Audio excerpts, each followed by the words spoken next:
皆さんこんにちは。今回は N1 の語彙や文法50個を使いながら富士山周辺の観光スポットへ行った一日を紹介します。それではどうぞ。日本の美しい景色といえば誰もが思い浮かべるのが富士山です。世界文化遺産の富士山は標高、海抜3776メートルを誇り、日本一高い山として知られています。ちなみに標高と海抜は今では同じように使われる海面からの高さの意味ですが、山の場合は標高を使うのが一般的です。富士山には観光客が相次ぎ、その雄大な姿は古くから日本人の心に深く根付いています。富士山は300年ほど前に噴火して、それ以来噴火していないそうです。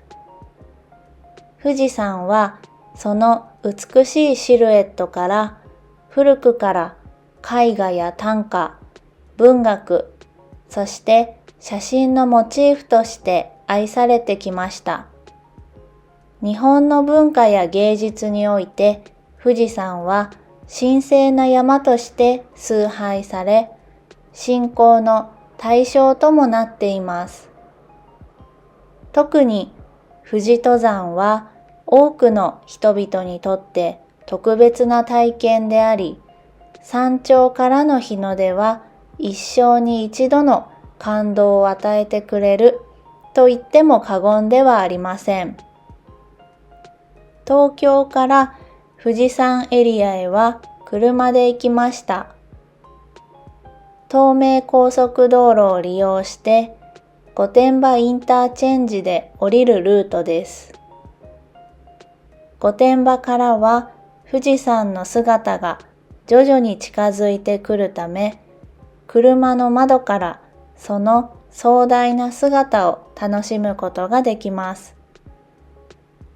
春には周囲の山々が新緑に包まれ、秋めくと紅葉が美しい彩りを添えます。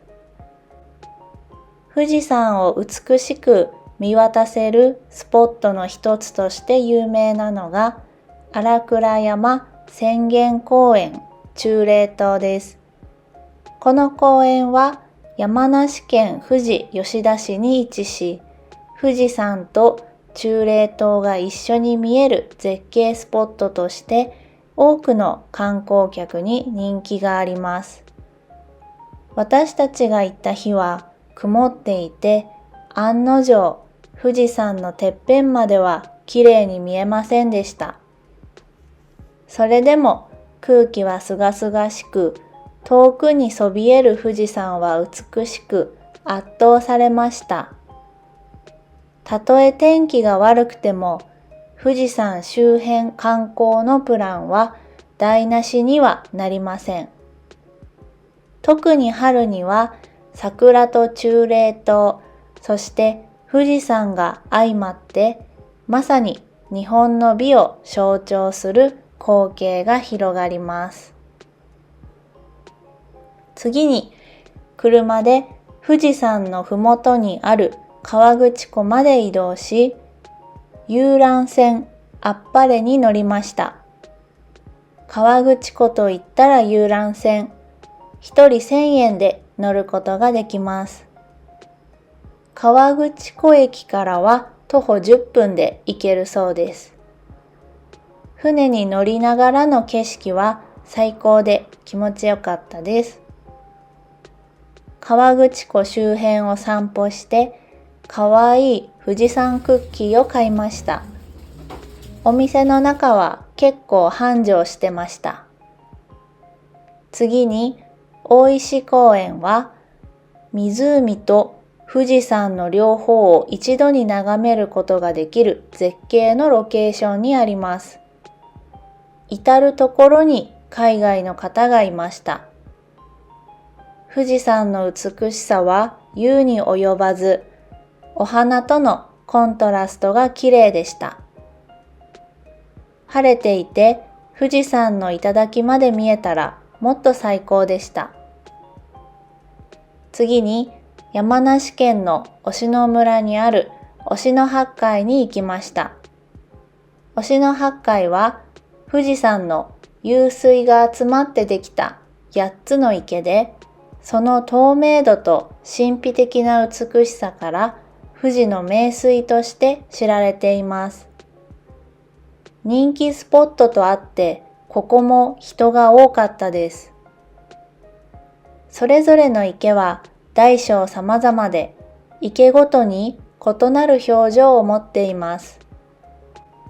訪れる時期や天候によってその姿は変わり、時には鏡のように澄んでいる水面に富士山が完璧に映し出されることもあります。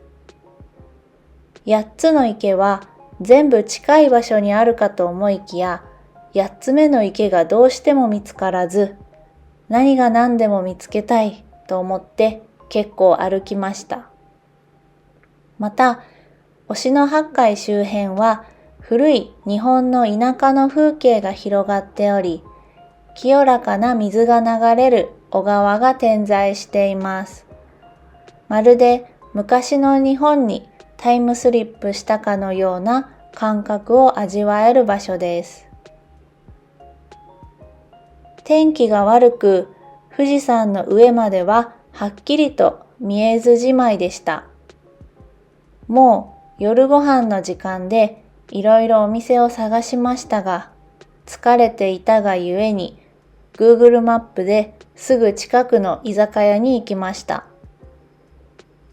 富士山を中心としたエリアには自然の美しさや歴史、文化が融合した観光地が数多く存在します。温泉も充実しており、登山や観光で疲れた体を温泉で癒すことができるのも富士山周辺の魅力の一つです。首都圏からのアクセスも良好で、気軽に日帰りや週末旅行で訪れることが可能です。今回は車だったので、富士山の周りのいろいろな観光スポットを回ることができました。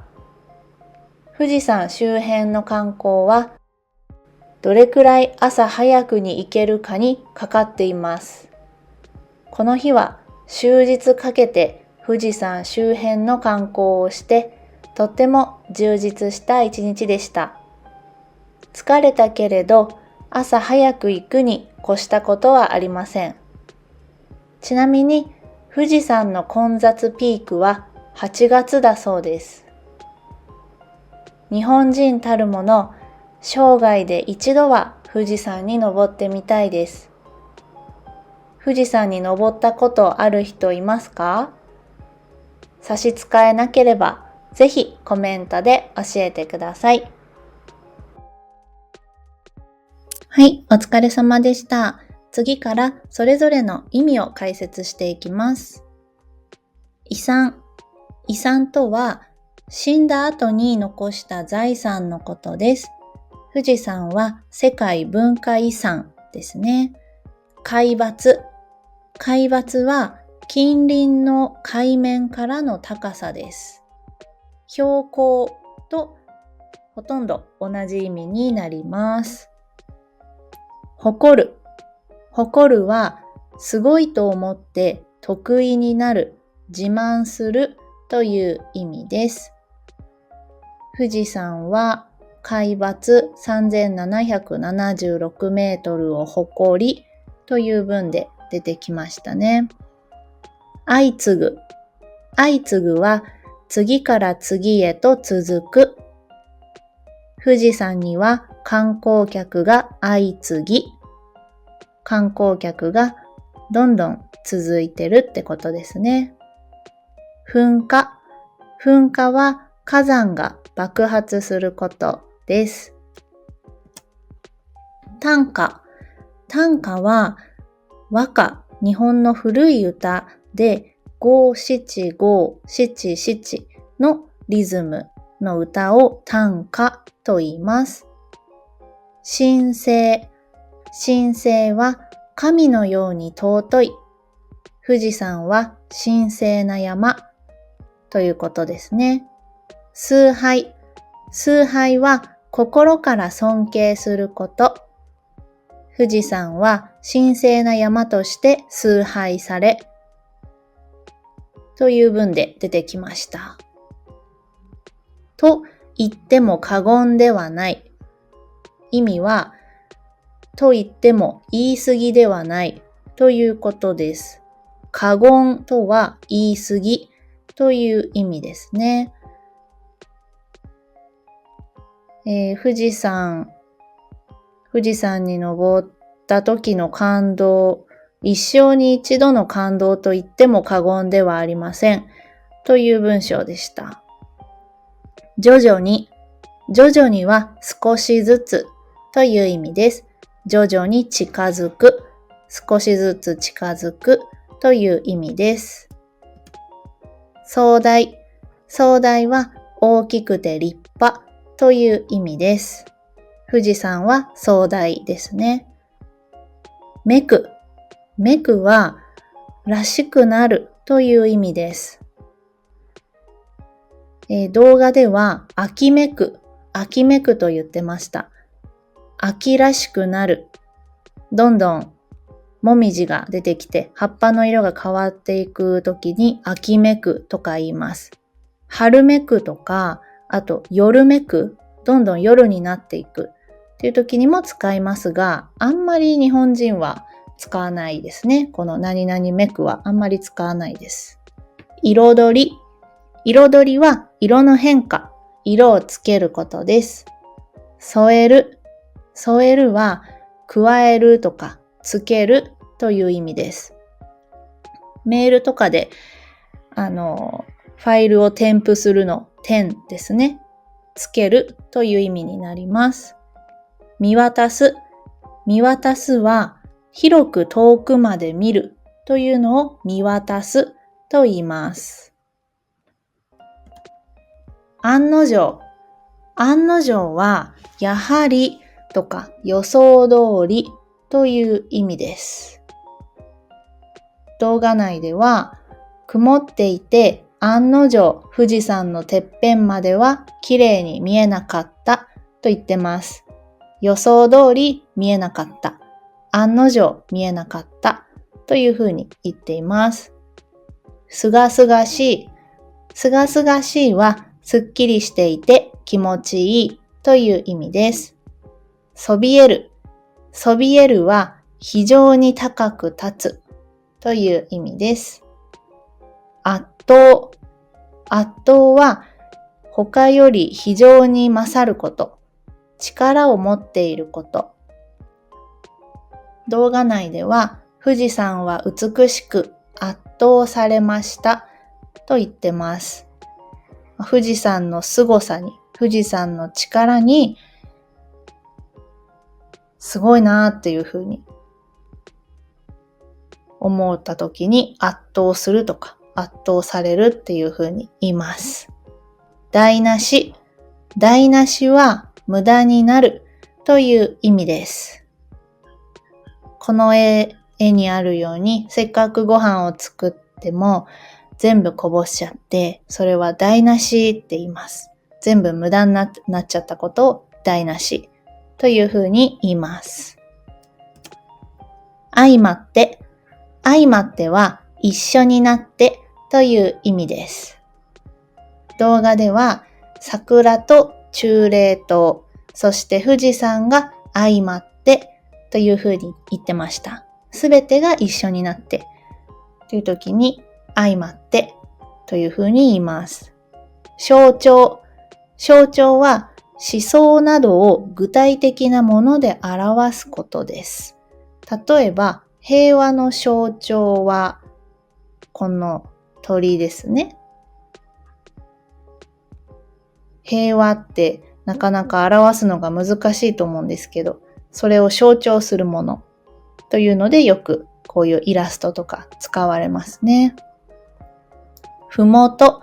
ふもとは山の下の方です。富士山のふもととか言います。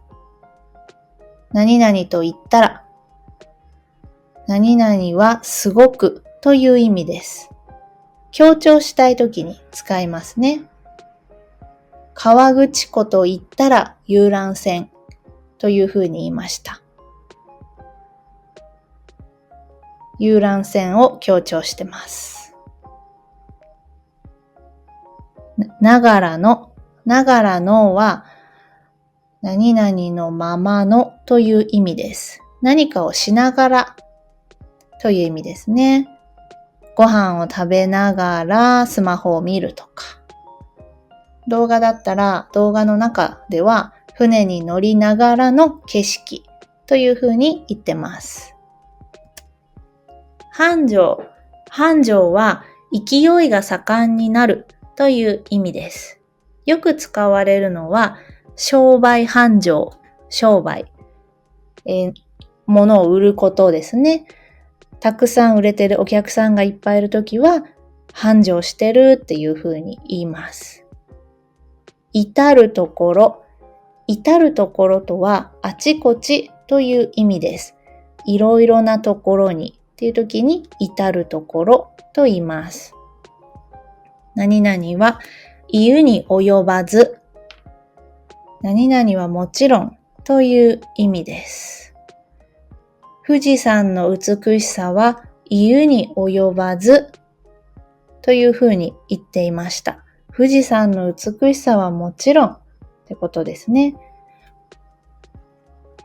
コントラスト。コントラストは日本語で対比という意味です。二つのものを比べるときに使いますね。富士山とお花のコントラストが綺麗でしたというふうに言っています。いただき。いただきは山などの一番高いところ、頂上の頂ですね。富士山の頂が見えなかったというふうに動画では使っています。湧水。湧水とは地中から水が自然に湧き出ること、またはその水のことを言います。湧水。この漢字の間にひらがなのきを入れたら湧き水になりますけど、湧き水も同じ意味です。動画内に出てきた忍野八海は富士山の湧水が集まってできた池なんですね。温泉も湧水ですね。神秘的。神秘的は不思議な魅力があること。ちょっと具体的に言うのは難しいですけど、なんか不思議な魅力見ていて、なんか不思議だけど綺麗だなっていう時は神秘的っていう風に言います。忍野八海の池はとても神秘的です。何々とあって、何々という状況なのでという意味です。忍野八海は人気スポットとあって人が多かった。人気スポットという状況なのでという意味ですね。住む。住むは濁りがなく透き通る。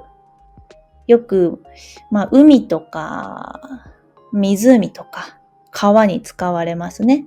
下まできれいに見えている状態を住んでいるというふうに言います。忍野八海はね、池によっては鏡のように住んでいる。そして富士山が映る時があります。かと思いきや。かと思いきやは、と思っていたら実際は違ってという意味です。思っていたことがね、実際に違った時に使います。私は忍野八海は全部、8つの池はね、全部近い場所にあるかと思いきや、近くなかったんですよ。そういう時に使います。近い場所にあるかと思いきや、8つ目の池がどうしても見つからなかったというふうに使っています。何が何でも、何が何でもはどうしてもという意味です。何が何でも見つけたい、どうしても見つけたいという意味ですね。清らか、清らかは汚れがなく美しい。さっきのすがすがしいの同じ感じですね。清らか、清らかな水が流れる。美しい水という意味ですね。図じまい、何々図じまい。結局、何々しないで終わるという意味です。図じまいのじまいは、しまい、つまり終わるという意味なんですね。図は否定ですね。何々しないで終わるを図じまいと言います。天気が悪くて、結局富士山の上までははっきりと見えずじまいでした。結局見えなかったということですね。何々がゆえに、何々という理由から、ゆえとは理由という意味です。疲れていたがゆえに、近くの居酒屋に行きました。疲れていたという理由でということですね。融合。融合は一つになるという意味です。富士山は自然の美しさや歴史、文化が融合したというふうに動画では使っていました。充実。充実は満ちて豊かなこと。充実した時間とか充実した人生というふうに使います。癒す。癒すは傷や病気を治すとか苦しみなどを和らげるという意味です。疲れた体を温泉で癒すとかそういう時に使います。気軽。気軽は考え込まず簡単に行動するという意味です。富士山はね、東京からだったらアクセスもいいので、気軽に日帰りや週末旅行で行けますというふうに言ってます。何々にかかっている。結果がどうなるか何々によるという意味です。富士山はどれくらい朝早く行けるかにかかっているというふうに動画では言いましたけども、富士山のね、観光を楽しめるかどうかという結果は朝早く行けるかによる、朝早く行けるかにかかっているというふうに使います。終日。終日は一日中という意味です。終日かけて富士山周辺観光をしたというふうに動画では使っていました。何々に越したことはない。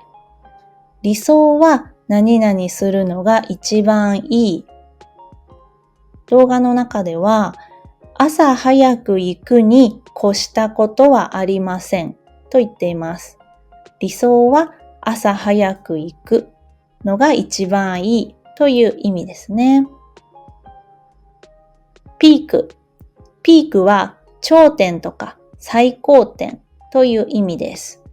富士山の混雑ピークは8月。混雑の頂点、混雑の最高点をピークというふうに言います。何々たるもの。何々なら当然。日本人たるもの。富士山に登ってみたいというふうに言いましたけど、日本人なら当然富士山に登ってみたいというふうに言いたかったんですね。日本人たるものというふうに言います。生涯。生涯は一生生きている間という意味です。日本人たるもの生涯で一度は富士山に登ってみたい。生きている間一度は富士山に登ってみたいという時に生涯で一度は登りたいというふうに使います。差し支えない、差し支えない、差し支えないとは問題ないという意味です。差し支えが不都合なこととか問題という意味ですね。よくビジネスで使いますね。差し支えなければお名前教えていただけますかとか使います。今回動画では差し支えなければぜひコメントで教えてください。富士山に登ったことがある人はぜひ教えてくださいっていうふうに言ってます。問題なければぜひコメントしてねという意味です。はい。N1 の50個文法語彙の勉強お疲れ様でした。素晴らしいですね。一気に50個勉強できたと思います。ちょっと文法が難しかったかなと思うんですけど、何か分かりにくかったり、もうちょっとこうしてほしいとかあったらぜひコメントで教えてください。いつも動画を見てくれてありがとうございます。